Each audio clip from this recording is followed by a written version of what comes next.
Well, the draft declaration on trade and food security has been high on the agenda at the 12th Ministerial Conference. Ministers from around the world are meeting in Geneva in Switzerland to discuss multinational trade agreements. Our own minister, Thoko Didiza, says she's optimistic that an agreement will be reached on the draft food security declaration. But what would this mean for South Africa? For more on this, let's bring in the minister herself, Minister Didiza, joining us live now from Geneva in Switzerland. It's lovely to have you on the program, Minister. Thank you so much for your time.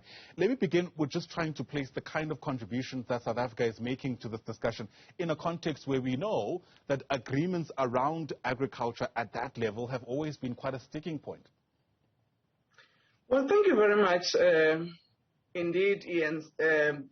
News Africa, together with your listeners at home. As you say, that we're here in Geneva, MC12, which is the Ministerial Conference, has actually come to an end early this morning when the final outcome was actually narrated by the Director General. Indeed, one would say for the time that we've been here in the negotiations, looking at what areas that we can come closer to, there has been a balance. However, as agriculture, we remain disappointed that there were no convergence in the discussion on the agricultural text. So there was no decision on agriculture. However, there was a decision on how the World Trade Organization can contribute towards food security. There was also a decision with respect to the World Food Programme and how the World Trade Organization and the member states in particular can ensure that there are no hindrances that will enable the World Food Programme to be able to source and procure food from member states in order to support humanitarian needs of the different countries that are affected by famine, affected by droughts, and other forms that make it impossible for countries to be able to feed their nations. However, in disciplining agriculture in terms of creating a fairer world trade system, we never moved an inch. Yeah, and that's what I was hoping that we'll actually be able to unpack. I guess lay out for us, Minister, if you can, where the points of disagreements are around agriculture. A very crucial sector, by the way, especially given the geopolitical effects on that industry, when you think about what's taking place, for instance, in places like Ukraine. If I were to say what were the sticking points, one, the last ministerial conference, MC11, it is known, had actually made certain undertakings that by the time we arrive at the ministerial conference, the 12th ministerial conference, which is what we had today, this week, we were supposed to bring finality to public stock holding. What it means is that a number of countries use, their production support to be able to create food security needs for their countries, and they stock food, using administered prices in many instances, so that when there are challenges of, whatever nature, they are able to take from the stock that they have and feed their nation, or even have bilateral agreements to, with other countries so that they can sell those stocks. However, there was always a debate whether in building your public stock as a country, are you not using measures that actually distort trade? So this was one of the issues that needed to be brought into finality and create a regime that is understood and accepted by all on how public stock holding can be used. And unfortunately, there was no finality again in that matter. It became a sticking point where there was no agreement amongst countries, and therefore the matter remains not concluded. The second one was the level of domestic support that countries give. You will appreciate that a number of governments support agriculture through subsidies and other forms of intervention.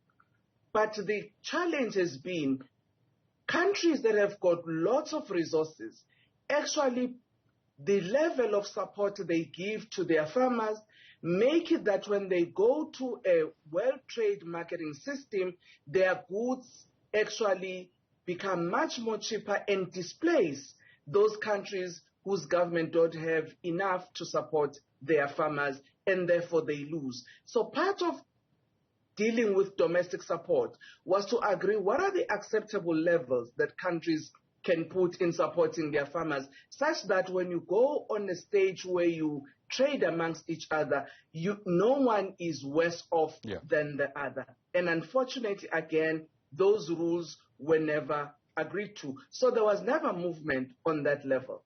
There had been in the past some movement on export subsidies, on how those can actually be reduced. But unfortunately, not being able to agree to a work program has retained the status quo, as it were.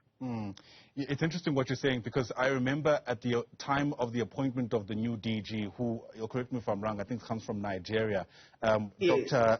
Madam Ngozi Iwonjo, Okonjo, I beg your pardon. There have been hopes, as it were, that the continent will be better represented at that level, and that will lead to better outcomes when it comes to these contentious issues. What's your reading of the situation as things stand? And of course, we need to be careful not to burden her with, with solving all the issues of the continent in one go, given the short space of time relatively that she's occupied that DG position. Well, I must say that it's important for us, not just as Africa, but globally, to actually congratulate the Director General, Ms.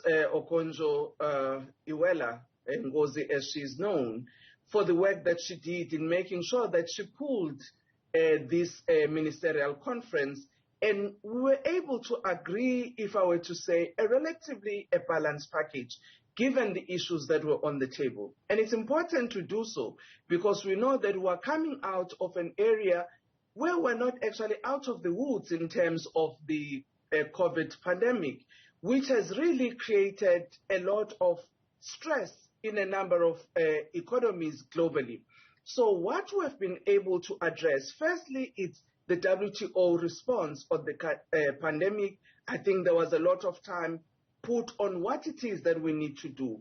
The issue on the agreement on the TRIPS waiver, we may argue that it was a bit weaker, but I think it's a step forward to enable those countries to be able to develop their vaccines with countries who have got patents, allowing for a waiver for a particular period, which will enable countries to actually develop their own vaccine in their countries without necessarily going towards requesting for permission to do so from those who hold the patents.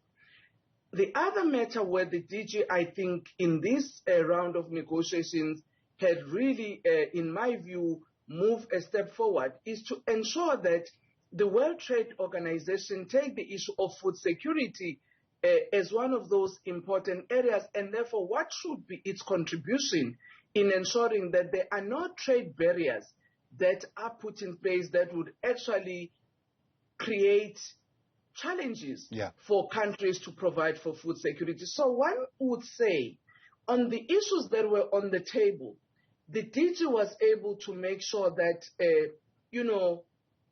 though everyone would not say, I've gone with the perfect thing that I've wanted, but each of the different countries have been able to move on those areas and have some convergence on how we take it forward, particularly the issues of fisheries and making sure that you regulate also that space so that you are able to sustain your stock levels, you deal with issues of, unregulated, fisheries and not imposing a lot of vessels, export a subsidy on the vessels that are doing fisheries and protect your least developing countries. So I would actually say, even as a continent, because all of these issues touch us, the DG must be commended in this first ministerial conference that she has been able to put together, that at least there is an outcome, including the reform of the World Trade Organization system. Minister, with the time we have left, speaking about the issues touching us, usually the criticism is that the conversations take place at a very high-end level and we don't place accurately enough the impact on the ground, as it were. In the agricultural space, the fact that there hasn't been agreement on the stock holding and the domestic support, where does that leave South Africa and the kind of experience that South Africans are going to be having in our supermarkets when they try to get food?